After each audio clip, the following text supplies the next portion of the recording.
Shalom jemaat Tuhan, bertemu lagi dalam Bina Iman. Pada hari ini kita akan belajar dari Ibrani 11 ayat 32 sampai 35. Mari saya akan bacakan untuk kita semua.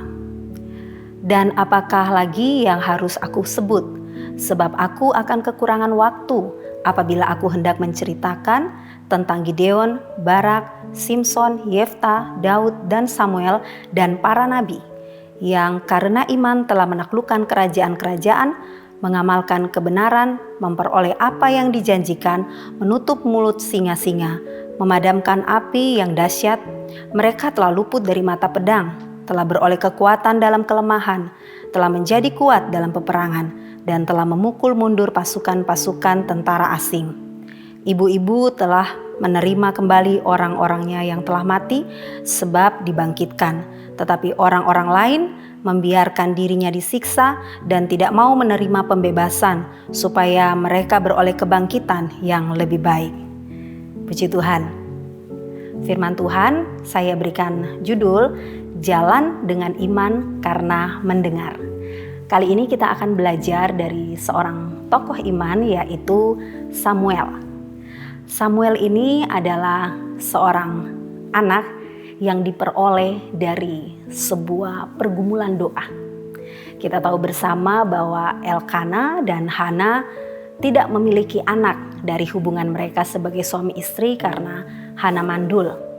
Tapi Hana membawa perkaranya itu kepada Tuhan, dia setia kepada Tuhan, dia berdoa. Setiap kali dia datang ke rumah Tuhan, dia membawa perkaranya kepada Tuhan. Sehingga satu saat doanya itu dijawab oleh Tuhan. Dia menerima seorang anak dari Tuhan dan diberikan nama Samuel. Dan seperti apa yang Hana janjikan kepada Tuhan bahwa dia akan memberikan anak ini, Samuel ini, untuk melayani Tuhan seumur hidupnya. Dan Nasar itu dibayar oleh Hana ketika anak ini atau si Samuel ini di usia balita, dia diserahkan kepada Tuhan, kepada Imam Eli untuk bisa dididik di dalam jalan-jalan Tuhan dan menjadi pelayan bersama dengan Imam Eli. Nah, Samuel ini hidup di tengah-tengah masa yang sulit, masa yang sukar karena merupakan masa transisi dari hakim-hakim kepada raja-raja. Jadi Samuel ini adalah hakim yang terakhir.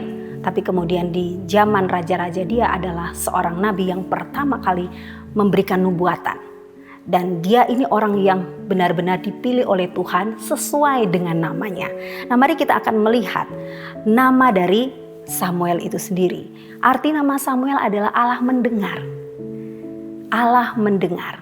Sebab tadi saya sudah jelaskan dimulai dari sebuah permintaan doa seorang ibu kepada Tuhan, dan kemudian Tuhan mendengar, Tuhan menjawab, Tuhan memberikan apa yang sudah diminta oleh Hana, sehingga benar-benar Samuel ini kita melihat pelajaran yang bisa kita dapat dari dia.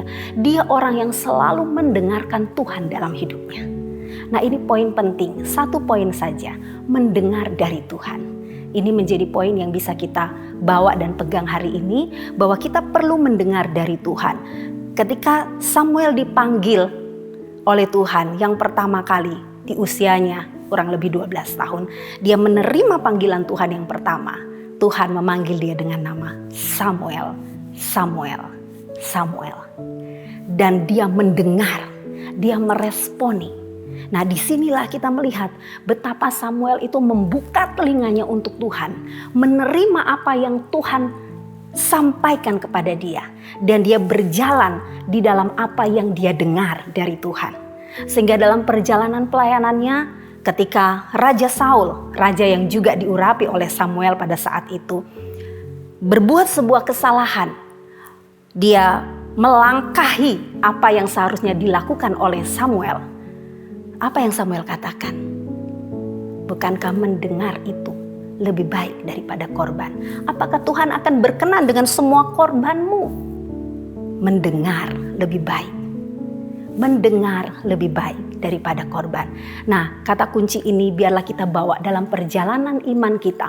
Belajar dari Samuel yang selalu mendengarkan Tuhan. Dia mendapat perkenanan Tuhan dan dia adalah orang yang didengar oleh Tuhan. Karena dia terlebih dahulu mendengarkan apa yang mau Tuhan katakan dalam hidupnya. Biar kita berjalan hari ini dan terus mendengarkan Tuhan. Kita percaya apa yang kita yakini terjadi dalam hidup kita. Tuhan Yesus memberkati.